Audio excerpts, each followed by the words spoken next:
Привет! Сейчас мы расскажем вам историю, которая заставит вас поволноваться, поэтому меньше слов и ближе к делу. Погнали!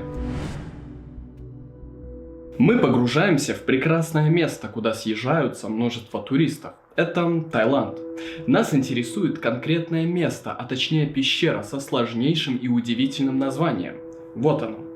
Это полусухая известняковая пещера в хребте Дой Нанг Non. Она имеет длину более 10 километров и множество глубоких углублений, узких проходов и туннелей, извивающихся под сотнями метров известняка. Буквально недавно, в 2018 году, это место стало наиболее обсуждаемым среди туристов и местных жителей. Здесь происходила масштабная спасательная операция, за которой следили миллионы людей по всему миру. 12 мальчиков в возрасте от 11 до 16 лет, которые были членами местной футбольной команды с вызывающим названием «Дикие кабаны», и их 25-летний тренер застряли в пещере на 18 дней, когда наводнение помешало им выбраться. Вы спросите, как они туда вообще попали?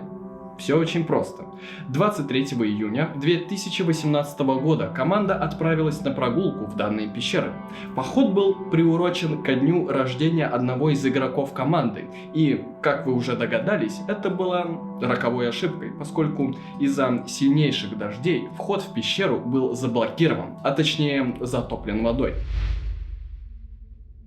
Дождь и любопытство стали главными критериями того, что задержало их на целых 18 дней. Когда ребята оказались в пещере, то тренер, взвесив все за и против, решил прогуляться по пещере, потратив на это целый час. Именно любопытство сыграло злую шутку, ведь за это время пещера уже была частично затоплена и выход оказался заблокирован. 12 детей оказались в западне вместе с постепенным приходом чувства голода и желанием пить чистую воду. Вдобавок на подростков свалился жуткий стресс и переживания. Мысли в голове были разные, вплоть до того, что их никогда не найдут. И есть причина, почему дети смогли продержаться так много времени. Их тренер по прозвищу Аке, который продвинул команду еще на 200 метров вперед, обнаружил небольшой склон, внутри которого был источник питьевой воды. Тренер осознал, что вода, которая капает со стен, будет намного чище, чем та грязная вода, которая находится под ногами. Прошел почти весь день, усталость взяла свое. Вся команда по инициативе тренера помолилась, и он их утешил тем, что завтра вода опустится, и они смогут выйти. Наступил следующий день, и ожидания тренера были разрушены. Вода не только не стала отступать, а наоборот пребывать с еще большим усилием. Был отдан единственный и верный приказ своей команде – найти возвышенность. Последний раз дети кушали после футбольной тренировки, голод не утихал, и всем пришлось употребить чистой воды, которая заполняла желудок, и чувство голода притуплялось. Тренер обучал мальчиков методам медитации, чтобы помочь им сохранять спокойствие и использовать как можно меньше воздуха, сказав им лежать неподвижно, чтобы сохранить силы. Когда родители диких кабанов начали беспокоиться о своих пропавших мальчиках, они направились прямо в пещеру. Планы мальчиков посетить пещеру обсуждалось в групповом чате, поэтому родители знали, куда идти. Снаружи они нашли велосипеды, сумки и футбольные бутсы. Они сразу все поняли и подняли тревогу. За пределами пещеры быстро разворачивалась полномасштабная спасательная операция. Власти вызвали элитных морских котиков Таиланда, национальную полицию и другие спасательные команды. Подключились и местные волонтеры. К слову, в спасательной операции участвовало около 100 тайских и иностранных дайверов. Первоначальные исследования дали свои плоды и были обнаружены следы в одной из камер пещеры, но никаких других признаков того, что мальчики все еще живы, не было. Исследование пещеры было тяжелейшей задачей, и у большинства дайверов был скромный опыт погружений в пещеры. Погода была беспощадной. Из-за проливных дождей уровень воды все еще поднимался, затопляя камеры пещеры и отрезая спасателей от некоторых ее частей. Инженеры изо всех сил пытались откачать воду из пещеры, но у них мало что получалось. Было доставлено разное оборудование, какое только могли придумать. маленькие водяные насосы, длинные трубы, ножи и лопаты. Однако многое из этого было непригодным. Была предпринята попытка просверлить склон горы, отчаянно пытаясь найти трещины в системе пещер, в которые они могли бы протиснуться, и использовать дроны с тепловыми датчиками, чтобы попытаться найти мальчиков. Первые международные спасатели прибыли в четверг, 28 июня. Это были специалисты-спасатели BBC США и пещерные дайверы из Великобритании, Бельгии, Австралии, Скандинавии и многих других стран. Некоторые вызвались добровольцами, а некоторых вызвали тайские власти. Другие были привлечены, когда стало ясно, насколько масштабными будут усилия по поиску. В течение следующих нескольких дней спасатели будут вести постоянную борьбу со стихией. Им приходилось плыть против сильного течения, и поднявшиеся паводковые воды часто отбрасывали их назад. Джон Валентин и Рик Стентон несколько дней бродили по узким темным проходам пещеры, прокладывая направляющие канаты и ища признаки жизни. На 10-й день поисков свет фонарика Джона осветил завораживающее зрелище.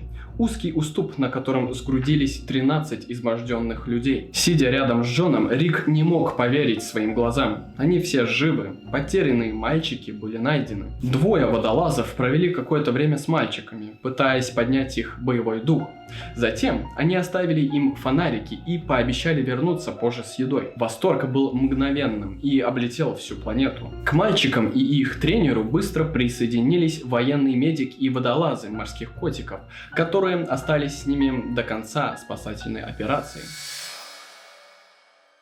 Так случилось, но, к сожалению, уже бывший водолаз морских котиков Саман Гунан был одним из многих добровольцев, которые бросились на помощь. 6 июля во время доставки баллонов с воздухом мальчикам он потерял сознание из-за того, что у него закончился воздух. Его напарник по нырянию вытащил его и попытался реанимировать, однако вернуть к жизни Самана так и не удалось. Ему было 38 лет.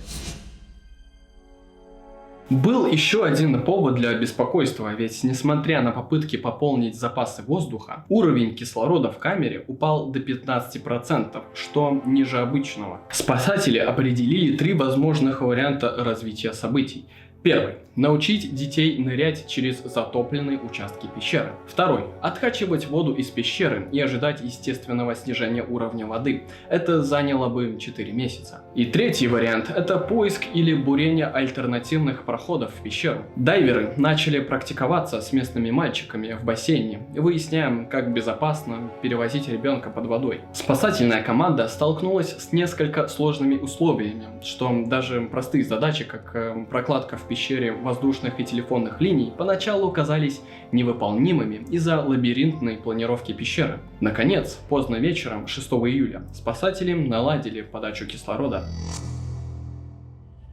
Медлить больше нельзя. Пришло время, и весь спасательный лагерь вооружился боевым настроем и отправился решительно вытаскивать мальчиков. Каждому мальчику выдали полнолицевую воздушную маску, чтобы они могли дышать, и пристегнули ее к водолазу, которого сопровождал еще один водолаз. На узких участках спасателям приходилось расстегивать баллоны с воздухом, чтобы протиснуться, а также тащить за собой мальчика. Это было страшно для опытных дайверов, не говоря уже о детях, которые не умели хорошо плавать. Есть информация о том, что мальчикам и тренеру дали успокаивающие препараты, чтобы расслабиться. Но несколько других источников сообщили о том, что на самом деле они находились под действием сильнодействующих снотворных и были в полубессознательном состоянии во время путешествия, чтобы не запаниковать. Как только они достигли 3-й камеры, пришло время для 2-й фазы.